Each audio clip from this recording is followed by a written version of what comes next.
បាទសូមជម្រាបសួរទស្សនិកជនកម្ដៅកំពុងតាមដានទស្សនាកម្មវិធីព័ត៌មានរបស់កម្មវិធីទូរទស្សន៍ដើមអំពើ DAP TV Online ព័ត៌មានសប្តាហ៍ថ្ងៃច័ន្ទទី24ខែមីនាឆ្នាំ2014រៀបចំនិងជម្រាបជូនដោយកញ្ញាសយច័ន្ទលក្ខណានិងខ្ញុំបាទសយសុភី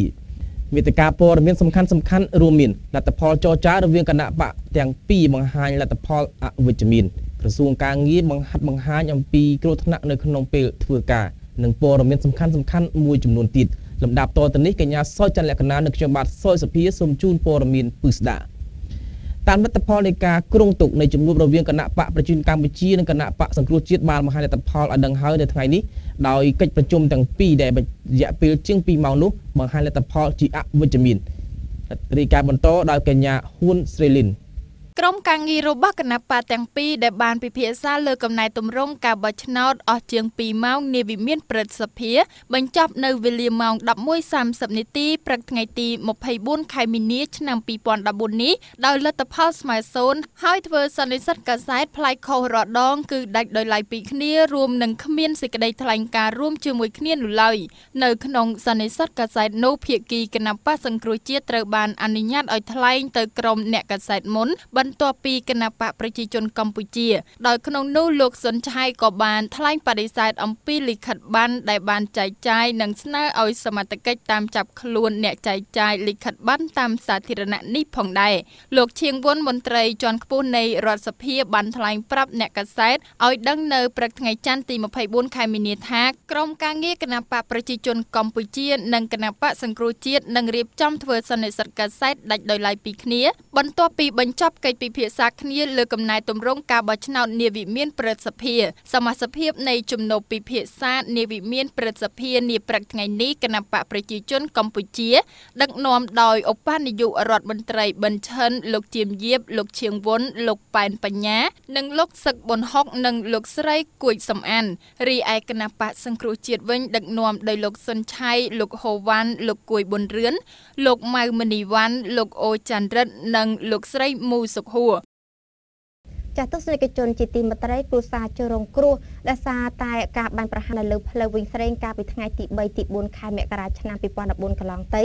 បានធ្វើការអំពាវនាវឲ្យរដ្ឋាភិបាលកម្ពុជាក៏ដូចជាអង្គការនានាជួយរកយុត្តិធម៌ឲ្យផងជាបន្តលោកបានសរិទ្ធរាយការណ៍គ្រួសារជនរងគ្រោះដោយសារការបាញ់ប្រហារនៅផ្លូវវែងស្រេងចំនួន4គ្រួសារបានអំពាវនាវឲ្យរដ្ឋាភិបាលនិងអង្គការនានារកយុត្តិធម៌ឲ្យសាច់ញាតិរបស់ខ្លួនដែលបានគេបាញ់សម្លាប់និងបាត់បង់ខ្លួននៅតាមបណ្ដោយផ្លូវវែងស្រេងខណៈមានបាតុកម្មទាមទារសុំដំឡើងប្រាក់ឈ្នួលកម្មករកាត់ដេរចំនួន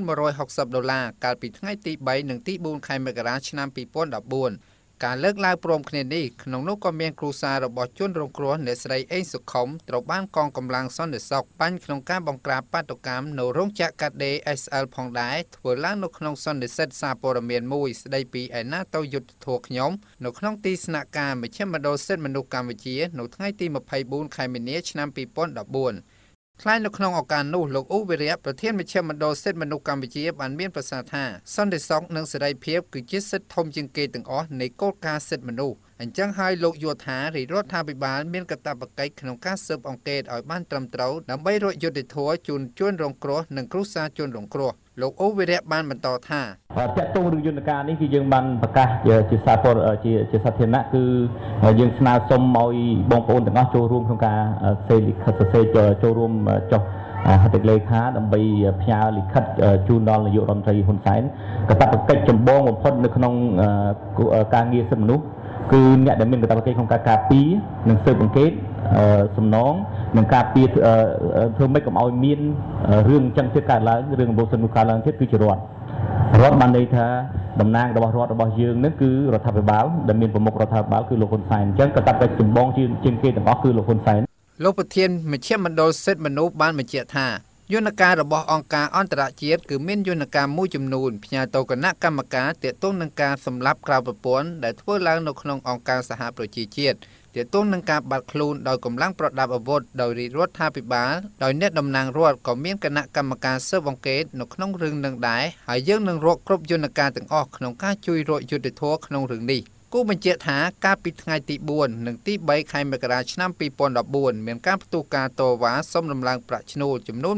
$160ក្នុងមួយខែតាមរោងចក្រកាត់ដេរសម្លៀកបំពាក់និងកាត់ស្បែកជើងមួយចំនួននៅតាមបណ្ដោយផ្លូវវែងស្រេងធ្វើឲ្យមានការប៉ះទង្គិចគ្នារវាងក្រុមបាតកោនិងកម្លាំងសន្តិសុខហើយធ្វើឲ្យមនុស្ស5នាក់បានស្លាប់និងជាង30នាក់ទៀតបានរងរបួសក្រុមមន្ត្រីក្រសួងការងារនិងមជ្ឈមណ្ឌលសហប្រតិបត្តិការនៃសាធារណរដ្ឋកូរ៉េខាងត្បូងនៅថ្ងៃនេះបានបើកសិក្ខាសាលាមួយដើម្បីពង្រឹងសមត្ថភាពដល់មន្ត្រីពាក់ព័ន្ធទៅនឹងការកាត់បន្ថយគ្រោះហានិភ័យនៅពេលធ្វើការរាយការណ៍បន្តដោយកញ្ញាកេតសច្ចាខណៈដែលគ្រោះថ្នាក់ការងារជាបញ្ហាប្រឈមសម្រាប់ប្រទេសកម្ពុជានាព្រឹកថ្ងៃទី22ខែមិនិនាឆ្នាំ2014នាយកដ្ឋានពេទ្យការងារនៃក្រសួងការងារនិងបណ្ដុះបណ្ដាលវិជ្ជាជីវៈបានបើកសិក្ខាសាលាមួយនៅមណ្ឌលសហប្រតិបត្តិការកម្ពុជាកូរ៉េដើម្បីផ្សព្វផ្សាយពីវិធីសាស្ត្រក្នុងការកាត់បន្ថយគ្រោះថ្នាក់ការងារនៅកន្លែងធ្វើការសិក្ខាសាលានេះបានធ្វើឡើងក្រោមប្រធានបទការកែលម្អការងារដើម្បីសុវត្ថិភាពអ្នកប្រកបរបរនៅតាមផ្ទះដែលស្ថិតក្នុងផែនការគោលនយោបាយស្តីពីសុខភាពនិងសុវត្ថិភាពការងាររបស់ក្រសួងការងារ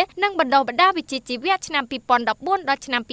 2018លោកលេងតុងប្រធាននាយកដ្ឋានពេទ្យការងារបានថ្លែងថាសិក្ខាសាលានេះគឺជាយន្តការដ៏មានសារៈសំខាន់និងមានប្រសិទ្ធភាពខ្ពស់នៃប្រទេសកម្ពុជាដើម្បីចូលរួមចំណែកក្នុងការកាត់បន្ថយបានករណីគ្រោះថ្នាក់នៅកន្លែងធ្វើការលោកបានបន្ថែមថាបច្ចុប្បន្ននេះនាយកដ្ឋានពេទ្យការងារបានកំពុងពង្រឹងកិច្ចសហការនិងគាំទ្រទាំងបច្ចេកទេសនិងថវិកាពីគម្រោងពហុទ្វេភាគីអង្គការអន្តរជាតិខាងការងារហៅកាត់ថា ILO នៅកម្ពុជារយៈពេល3ឆ្នាំចាប់ពីឆ្នាំ2012ដល់ឆ្នាំ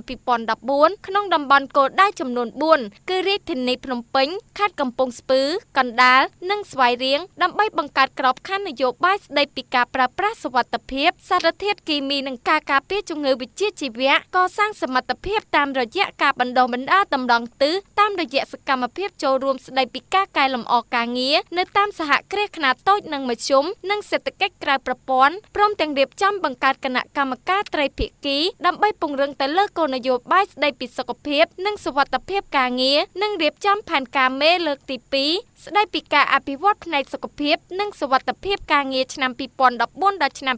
2018ផងដែរយោងតាមតួលេខរបស់នាយកដ្ឋានពេទ្យការងាររបស់ក្រសួងការងារនិងបណ្ដុះបណ្ដាលវិជ្ជាជីវៈបានឲ្យដឹងថារយៈពេល5ឆ្នាំចុងក្រោយនេះពីឆ្នាំ2009ដល់ឆ្នាំ2013គ្រោះថ្នាក់ការងារនៅកម្ពុជាបានកើនឡើង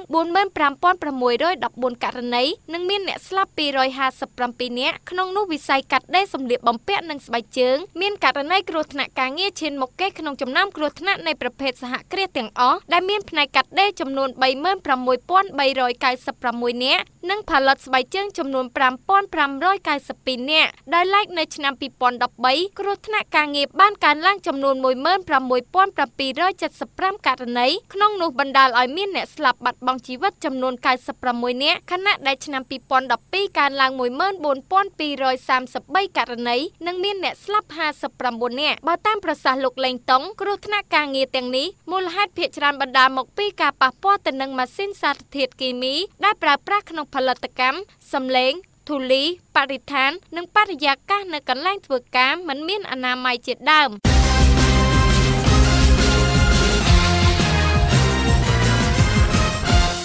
ទស្សនិកជនជាទីមេត្រីជាបន្តទៅទៀតនេះខ្ញុំបាទសនពិសិដ្ឋសូមជូនព័ត៌មានសេដ្ឋកិច្ចក្រសួងពាណិជ្ជកម្មកម្ពុជាបានឲ្យដឹងថាការចុះបញ្ជីអាជីវកម្មសម្រាប់ប្រទេសកម្ពុជានៅរយៈពេល2ខែដើមឆ្នាំ2014នេះមានការកើនឡើងយ៉ាងខ្លាំងរហូតដល់ទៅ 88% បើប្រៀបធៀបទៅនឹងរយៈពេលដូចគ្នាកាលពីឆ្នាំមុនព័ត៌មានលម្អិតលោកធីថេងរាយការណ៍បន្តតួលេខរបស់ក្រសួងពាណិជ្ជកម្មបានបង្ហាញថាការចុះបញ្ជីអាជីវកម្មរបស់ក្រុមហ៊ុនថ្មីនៅកម្ពុជានៅ2ខែដើមឆ្នាំ2014នេះមានការកើនឡើងយ៉ាងខ្លាំងបើធៀបនឹងរយៈពេលដូចគ្នានឹងឆ្នាំមុនការកើនឡើងនេះត្រូវបានគេមើលឃើញថាដោយសារតែការកែសម្រួលបែបបទមួយចំនួនរបស់ក្រសួងពាណិជ្ជកម្មស្របតាមការប្រកាសធ្វើកំណែទម្រង់ស៊ីជម្រៅរបស់រាជរដ្ឋាភិបាលតួលេខរបស់ក្រសួងពាណិជ្ជកម្មបានបញ្ជាក់ថាក្នុងអំឡុងពេលពីខែមករាដល់ខែកុម្ភៈឆ្នាំនេះកម្ពុជាបានផ្ដល់អាជ្ញាប័ណ្ណប្រតិបត្តិការដល់ក្រុមហ៊ុនថ្មីចំនួន708ក្រុមហ៊ុនកើនឡើង 88% បើធៀបនឹងរយៈពេលដូចគ្នាកាលពីឆ្នាំមុនមានតែ376ក្រុមហ៊ុនប៉ុណ្ណោះ ក្នុងចំណោមក្រុមហ៊ុនដែលចុះបញ្ជីទាំងអស់មានក្រុមហ៊ុនបរទេសចំនួន313កើនឡើង73%គណៈក្រុមហ៊ុនក្នុងស្រុកបានកំណើនទ្វេដងមានចំនួន395ក្រុមហ៊ុនទីភ្នាក់ងារព័ត៌មានចិនស៊ិនហួរបានដកស្រង់សម្ដីរបស់អ្នកនាំពាក្យក្រសួងពាណិជ្ជកម្មលោកកែនរដ្ឋាដោយលោកបានបញ្ជាក់ថាកំណើននៃការ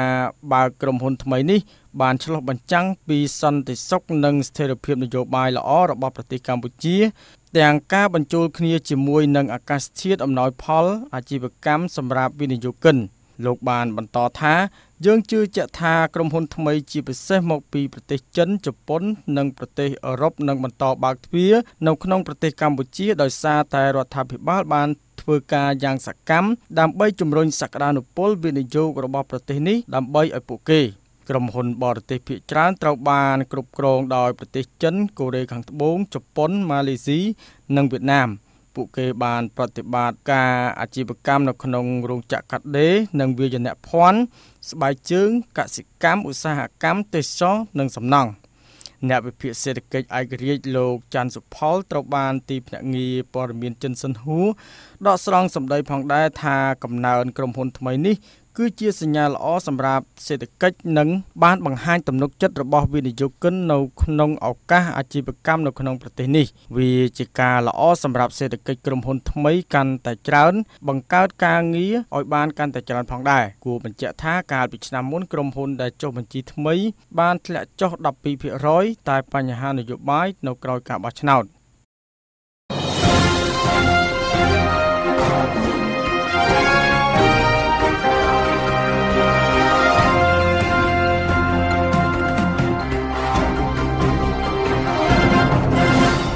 ទស្សនិកជនជាទីមេត្រីលំដាប់តទៅនេះខ្ញុំបាទជូបូរ៉ាសូមជូនព័ត៌មានអន្តរជាតិ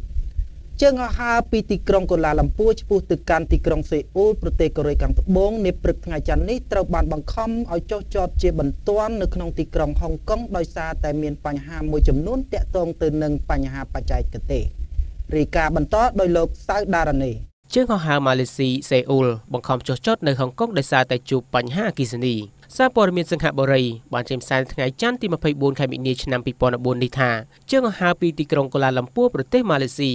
ទៅកាន់ទីក្រុងសេអ៊ូលរបស់ប្រទេសកូរ៉េខាងត្បូងនាព្រឹកថ្ងៃច័ន្ទនេះត្រូវបង្ខំចុះចតជាបន្ទាន់នៅទីក្រុងហុងកុងដោយសារតែជួបបញ្ហាមួយចំនួនទាក់ទងទៅនឹងផ្នែកបច្ចេកទេសជើងហោះហើរ MH066 ប្រភេទ Airbus A330-300 ត្រូវបង្វែរទិសដៅពាក់កណ្ដាលផ្លូវរបស់ខ្លួននៅទីក្រុងហុងកុងក៏ព្រោះតែម៉ាស៊ីនភ្លើងដែលផ្គត់ផ្គង់អគ្គិសនីមិនដំណើរការទោះជាយ៉ាងណាក៏ដោយខាងក្រុមហ៊ុនបាននិយាយថាអគ្គិសនីនឹងផ្ដល់តាមរយៈម៉ាស៊ីនជំនួយផ្សេងទៀតដែលមានស្រាប់គួរបញ្ជាក់ថាក្រោយពីយន្តហោះបានចុះចតប្រកបដោយសុវត្ថិភាពនោះអ្នកដំណើរទាំង271នាក់ត្រូវគេបញ្ជូនទៅធ្វើដំណើរបន្តតាមយន្តហោះផ្សេងទៀតនេះជាការភ័យខ្លាចថ្មីមួយទៀតបន្ទាប់ពីជើងហោះហើររបស់យន្តហោះ MH370 បានបាត់ខ្លួនតាំងពីថ្ងៃទី8ខែមិនិនាមិនទាន់បានរកឃើញផងនោះ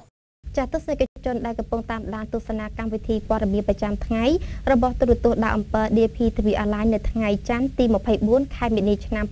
2014ដែលរៀបចំនឹងជម្រាបស្ដាប់ដល់លោកសុយសុភីនិងនាងខ្ញុំសុយចន្ទកណានិងសាក្រីទាំងអស់គ្នានៅពេលនេះចាប់តែប៉ុណ្ណេះខណៈនេះជាងខ្ញុំទាំងអស់គ្នាសូមជម្រាបលា